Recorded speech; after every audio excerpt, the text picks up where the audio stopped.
નમસ્કાર, આપ જોઈ રહ્યા છો અરવલ્લી સમાચાર અને ગુજરાત એક્સપ્રેસ સાથે હું છું માસૂમ। રાષ્ટ્રભાષા પ્રચાર સમિતિના ઉપક્રમે આગામી 24 અને 25 સપ્ટેમ્બરે હિન્દીની સુલેખન પ્રાથમિક પ્રારંભિક પ્રવેશ રાષ્ટ્રભાષા પરિચય ધોરણ 10 હિન્દી વિષય સમકક્ષ રાષ્ટ્રભાષા કોવિન ધોરણ 12 હિન્દી વિષય સમકક્ષ તથા રાષ્ટ્રભાષા રત્ન BA હિન્દી વિષય સમકક્ષની પરીક્ષા લેવાશે। ભાવનગર જિલ્લામાં 15 પરીક્ષા સેન્ટરમાં કુલ 484 વિદ્યાર્થીઓ પરીક્ષા આપવાના છે।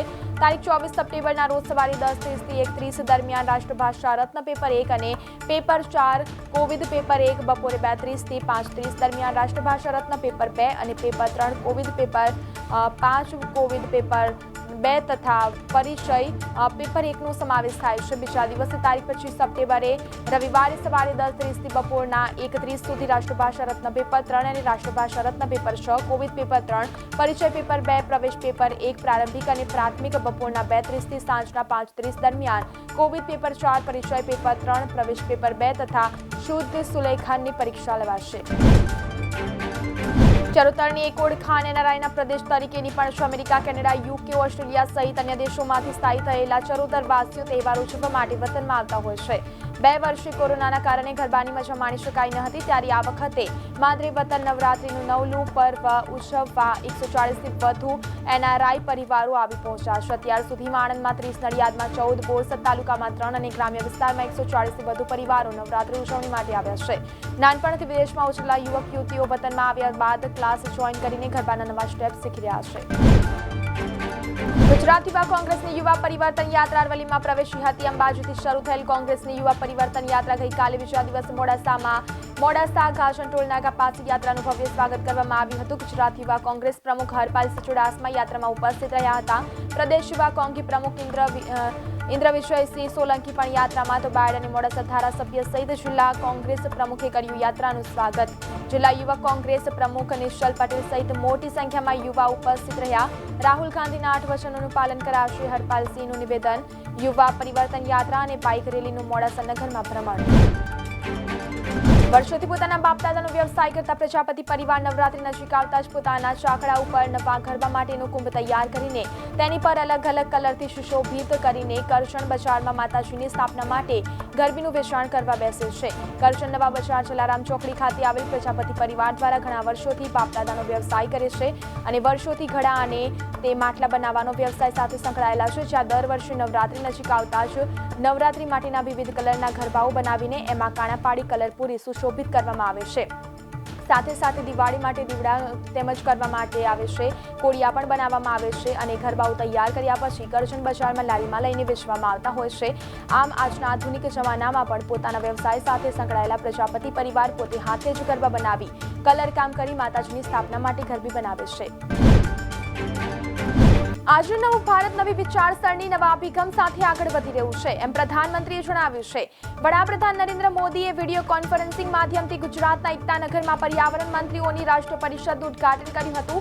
વિડીયો કોન્ફરન્સના માધ્યમથી ગુજરાતના એકતાનગરમાં પર્યાવરણ મંત્રીઓની રાષ્ટ્રીય પરિષદનું ઉદ્ઘાટન કર્યું હતું। આ પ્રસંગે ગુજરાત મુખ્યમંત્રી ભૂપેન્દ્ર પટેલ, કેન્દ્રીય વન અને પર્યાવરણ મંત્રી ભૂપેન્દ્રભાઈ યાદવ અને કેન્દ્રીય વન અને પર્યાવરણ રાજ્યમંત્રી અશ્વિની ચૌબે સહિત વિવિધ રાજ્યોમાંથી આવેલા વન મંત્રીઓ અને અધિકારીઓ સહભાગી થયા હતા। મુખ્યમંત્રી ભૂપેન્દ્ર પટેલે આ પ્રસંગે જણાવ્યું હતું કે વન સંરક્ષણને લઈને સરકારના વિભિન્ન પ્રયાસોના કારણે છેલ્લા 2 દાયકામાં રાજ્યમાં ગ્રીન કલર વધ્યું છે અને વર્ષ 2003માં વન વિસ્તાર બહારના ક્ષેત્રોમાં આવા વિસ્તારો 25 કરોડ હતા, જે વર્ષ 2021માં વધીને 40 કરોડ થયા છે। પર્યાવરણની સુરક્ષા સાથે ગ્રીન કવર વધારીને જળવાયુ પરિવર્તનના પડકારોનો સામનો કરવામાં ગુજરાત યોગદાન આપશે। 29 સપ્ટેમ્બરની ગુરુવારે ભાવનગરની મુલાકાતે વડાપ્રધાન નરેન્દ્ર મોદી આવી રહ્યા છે, ત્યારે તેઓ ભાવનગરમાં 11.10 કરોડના ખર્ચે નિર્માણ થયેલા અત્યાધુનિક બસ સ્ટેશનનું લોકાર્પણ કરવાના છે અને સાથે ભાવનગરની જૂની અને જર્જરિત થઈ ગયેલી એસટીની વિભાગીય કચેરીના સ્થાને નવી વિભાગીય કચેરી જે 7.63 કરોડના ખર્ચે બનાવવાની છે તેનું ખાતમુહૂર્ત પણ કરવાના છે। ભાવનગરના એસટીના ડિવિઝનલ કંટ્રોલર MD શુક્લએ જણાવ્યું હતું કે ભાવનગરના જૂના બસ સ્ટેશનના સ્થાને નવું બસ સ્ટેશન થયું છે, જે RCC ફ્રેમ તેમજ સ્ટ્રક્ચર સાથે બંધાયું છે। 2476 ચોરસ મીટર જેટલી જમીનમાં 18 પ્લેટફોર્મ હશે અને પ્લેટફોર્મનો કુલ વિસ્તાર 519 ચોરસ મીટર હશે, જેમાં મુસાફરો માટે અદ્યતન સુવિધા સાથે waiting hall, child care room, જુદા જુદા સ્ટોલ, વિકલાંગો માટે ખાસ પ્રકારના શૌચાલય, સ્લોપિંગ રેમ્પ તથા ફાયર સેફટીની સુવિધા હશે. મુસાફરો માટે 12 યુરિનલ, 3 શૌચાલય, 2 બાથ તેમજ મહિલાઓ માટે અલગથી 2 શૌચાલય અને 3 બાથ હશે. નીચેના ભાગે 17 દુકાનો અને પ્રથમ માળે પણ 17 દુકાનો છે. અન્ય 6 સ્ટોલ પણ હશે. આ અગાઉ હાલ એસટીની વિભાગીય કચેરી જર્જરિત થઈ ગઈ હોવાથી તેને પાડીને તેના સ્થાને નવી કચેરી બનાવાશે. આ કચેરી 8,250 ચોરસ મીટર જમીનમાં ₹762.62 લાખના ખર્ચે બનશે, જેમાં ગ્રાઉન્ડ ફ્લોર ઉપરાંત પ્રથમ, બીજો અને ત્રીજો માળ હશે, જ્યાં એસટીના જુદા જુદા રૂમ, કમ્પ્યુટર રૂમ, રેકોર્ડ શાખા વગેરે હશે. લિફ્ટ, ગાર્ડન અને પાર્કિંગ સુવિધા પણ હશે. ભાવનગર જિલ્લામાં હવે ભાદરવાના અંતિમ અઠવાડિયામાં મેઘરાજાએ વિરામ લીધો છે. આ વર્ષે વરસાદ જેવી સંગતતા જોવા મળી, તેમાં ઘોઘા અને મહુવા તાલુકાનો વરસાદ મુખ્ય છે. આ સિઝનમાં આજ સુધીમાં ઘોઘામાં માત્ર 332 મીમી વરસાદ વરસ્યો છે, જ્યારે મહુવામાં 880 મીમી વરસાદ વરસી ગયો છે.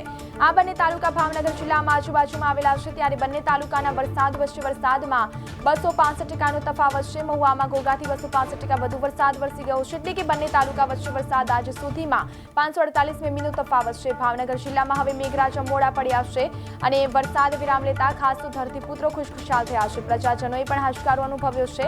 ત્યારે આ વર્ષના વરસાદના વિશ્લેષણમાં જોઈએ તો સમગ્ર જિલ્લામાં આજ સુધીમાં કુલ એવરેજ 545 મીમી વરસાદ વરસી ગયો છે.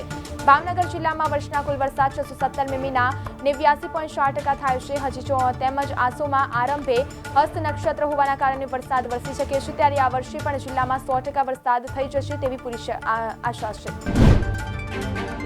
સૌરાષ્ટ્ર યુનિવર્સિટીમાં શિક્ષણ મંત્રી જીતુ વાઘાણીના હસ્તે ત્રિદિવસીય 50મા યુવક મહોત્સવનો પ્રારંભ કરવામાં આવ્યો હતો, જેમાં અલગ અલગ 35 સ્પર્ધાઓમાં ભાગ લેવા માટે 58 કોલેજના 1300 વિદ્યાર્થીઓએ ભાગ લઈ રહ્યા છે.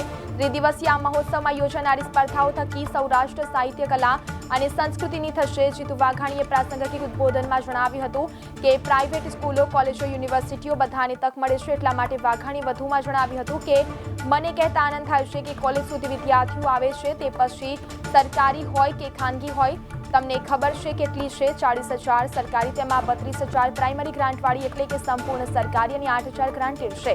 આમાં 55 લાખ વિદ્યાર્થીઓ ભણે છે. માત્ર 15,000 પ્રાઇવેટ સ્કૂલ છે.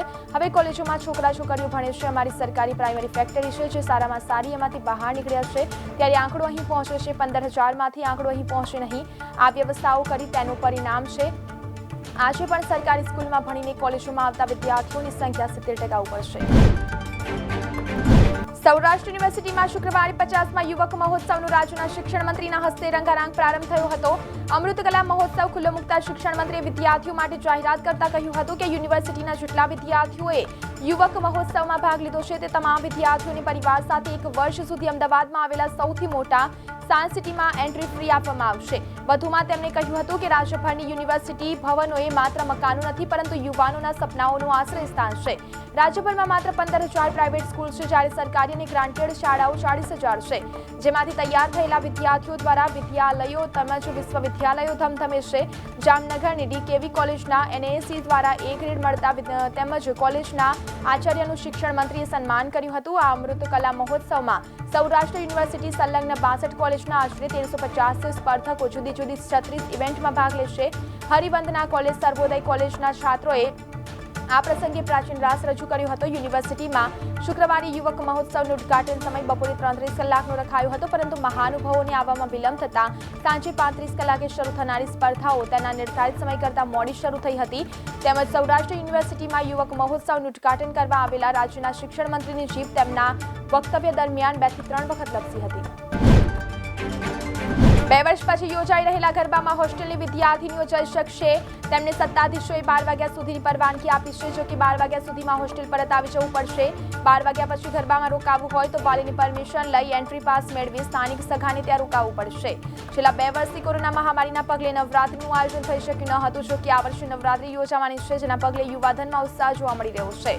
યુનિવર્સિટી ગર્લ્સ હોસ્ટેલમાં ચાલુ વર્ષે વિદ્યાર્થીઓને ગરબા રમવા જવા માટે રાત્રિના 12 વાગ્યા સુધીની પરવાનગી આપવામાં આવી છે. જો વિદ્યાર્થીઓ રાત્રિના 12 વાગ્યા પછી પણ ગરબા માટે રોકાવા ઈચ્છતી હોય તો તેવા સંજોગોમાં તેને પેરેન્ટ્સની પરવાનગી લેવી પડશે અને વિદ્યાર્થીનીઓને એન્ટ્રી પાસ કાઢી આપવામાં આવશે. વિદ્યાર્થીનીને 12 વાગ્યા પછી હોસ્ટેલમાં એન્ટ્રી નહીં મળે.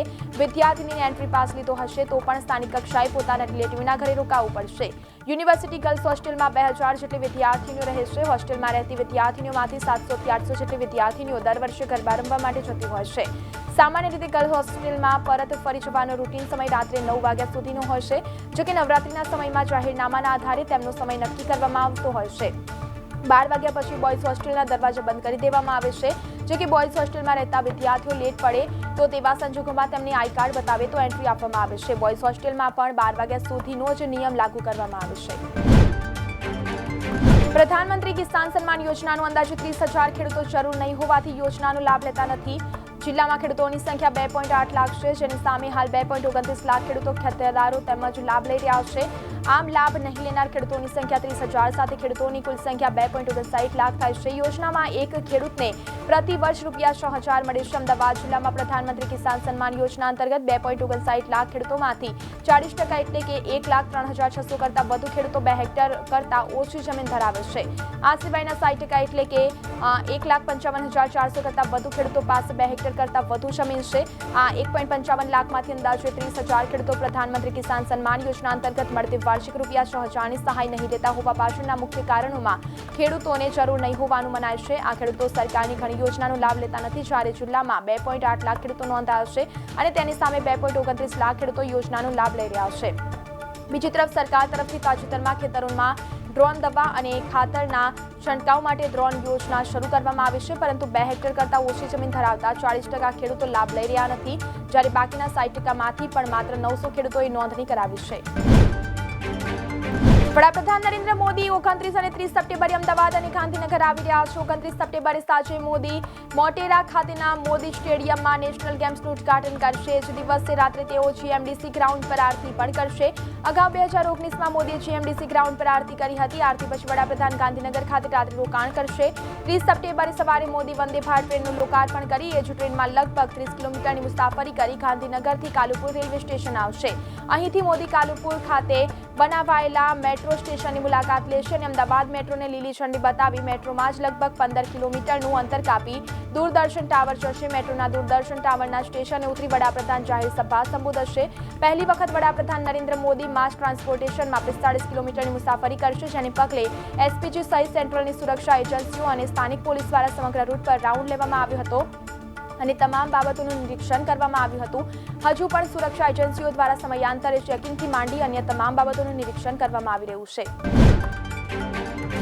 રિવરફ્રન્ટ પર આવેલા સ્પોર્ટ્સ પાર્કમાં જૂની સ્કેટરિંગની બાજુમાં નવી રિંગ બનાવવામાં આવી છે. રાજ્યમાં સરકારી સ્તરે પ્રથમ વખત આ પ્રકારની રિંગ બનાવાઈ છે. એક્રેલિક મટીરિયલનો ઉપયોગ કરીને રિંગ પર સિન્થેટિક કોટિંગ કરવામાં આવી રહ્યું છે. ઇન્ડિયા સ્કેટના માર્ગદર્શન હેઠળ સમગ્ર રિંગ પર માર્કિંગ કરવામાં આવ્યું છે. નેશનલ ગેમ્સના ભાગરૂપે આ રમતમાં 28 રાજ્યના અંદાજે 300થી વધુ બાળકો ભાગ લેશે. આ ઉપરાંત 65 રેફરીનો સમાવેશ થાય છે. અહીં 30 સપ્ટેમ્બરથી 2 ઓક્ટોબર સુધી રમત ચાલશે. રિંગ પર સિન્થેટિક કોટિંગ કર્યા પછી તેને સૂકવવામાં આવે છે અને આ રીતે 5 વાર કોટિંગ કરી તેને સૂકવવામાં આવે છે. સ્કેટ માટેની સામાન્ય રિંગ સિમેન્ટની બનાવવામાં આવતી હોય છે, પરંતુ તેના પર સ્લીપ થઈ જવાની શક્યતાઓ વધુ હોવાના કારણે હવે રિંગને સિન્થેટિક કોટિંગ કરીને બનાવવામાં આવે છે, જેથી રમત દરમિયાન આવી કોઈ ઘટના બને નહીં. રોલર સ્કેટિંગ ફેડરેશનના ડિરેક્ટર ડોક્ટર ભગીરથ કુમારે કહ્યું કે સિન્થેટિક કોટિંગને લીધે સ્લીપ થઈ જવાની સંભાવના નહિવત બની જાય છે. વડાપ્રધાન બન્યા પછી 11 ઓક્ટોબરે પહેલી વખત નરેન્દ્ર મોદી મહાકાલના દર્શન કરશે. આ દરમિયાન 700 કરોડથી વધુના ખર્ચે તૈયાર થયેલ મહાકાલ પથને દેશને સમર્પિત કરશે. આ દિવસે લગભગ 5 લાખ ઘરોમાં પ્રસાદની સાથે પુસ્તિકા પણ વિતરિત કરવામાં આવશે. પીએમ મોદી મહાકાલ નગરીમાં કેટલો સમય રહેશે, ક્યાં જશે, કઈ રીતે ભ્રમણ કરશે, જાણી દરેક મુદ્દાની સૌથી પહેલા પીએમ મોદી 11 ઓક્ટોબરે ઉજ્જૈનના લગભગ 3 કલાકનો સમય પસાર કરશે. હાલ તેમનો કાર્યક્રમ તો ફાઇનલ નથી થયો, પરંતુ સૂત્રો દ્વારા મળતી માહિતી મુજબ 11 ઓક્ટોબરે સાંજે 5:30 વાગે ઉજ્જૈન પહોંચશે. સૌથી પહેલા તેઓ બાબા મહાકાલના દર્શન માટે મંદિર જશે. મહાકાલ મંદિર વિસ્તૃતીકરણના પહેલા ફેઝનું લોકાર્પણ કરશે. આ દરમિયાન સામાન્ય અંધારું થતાં જ આખો મહાકાલ પથ સુંદર લાઇટિંગથી ઝગમગશે. તેઓ પૂજન અભિષેક પછી લગભગ 6:30 વાગે મહાકાલ પથનું લોકાર્પણ કરશે. જનસભાને પણ સંબોધિત કરશે. મહાકાલ પથ પર નંદી ગેટથી દીપ પ્રજ્વલિત પછી દિવાલો પર અંકિત શિવ મહિમાને મ્યુરલને જોશે. તેમજ પીએમ મોદી કમલ સરોવર સુધી જશે, જે બાદ ઈ રિક્ષાથી મહાકાલ પથ પર ફરશે. તેમજ મહાકાલ પથ પર ચાલવા તેમજ પીએમ મોદી કમલ સરોવર સુધી જશે, જે બાદ ઈ રિક્ષાથી મહાકાલ પથ પર ફરશે. મહાકાલ પથ પર ચાલવા માટે 12 ઇલેક્ટ્રિક ગાડીઓ પણ આવી ગઈ છે. સૂત્રોનું માનવામાં આવે તો સાંજનો કાર્યક્રમ એટલા માટે ફિક્સ કરાયો છે કેમ કે મહાકાલ પથ પર સૌંદર્ય મોડી સાંજે લાઇટિંગ પછી વધુ નીકળે છે। મહાકાલ મંદિરના વરિષ્ઠ પૂજારી આનંદ શંકર વ્યાસના જણાવ્યા મુજબ વડાપ્રધાન મોદી 5મા વડાપ્રધાન હશે જેઓ મહાકાલના દર્શન કરશે। આ પહેલા વડાપ્રધાન મોદી તેમજ આ પહેલા વડાપ્રધાન લાલ બહાદુર શાસ્ત્રી, મોરારજી દેસાઈ, ઇન્દિરા ગાંધી અને રાજીવ ગાંધી પણ બાબા મહાકાલના દર્શન કરી ચૂક્યા છે। તેમણે જણાવ્યું હતું કે વર્ષ તો યાદ નથી, પરંતુ સૌથી પહેલા પૂર્વ વડાપ્રધાન લાલ બહાદુર શાસ્ત્રી અહીં દર્શન કર્યા હતા। ત્યારે મારા કાકા પંડિત સૂર્યનારાયણ વ્યાસે જ શાસ્ત્રીજીને પૂજન કરાવ્યું હતું।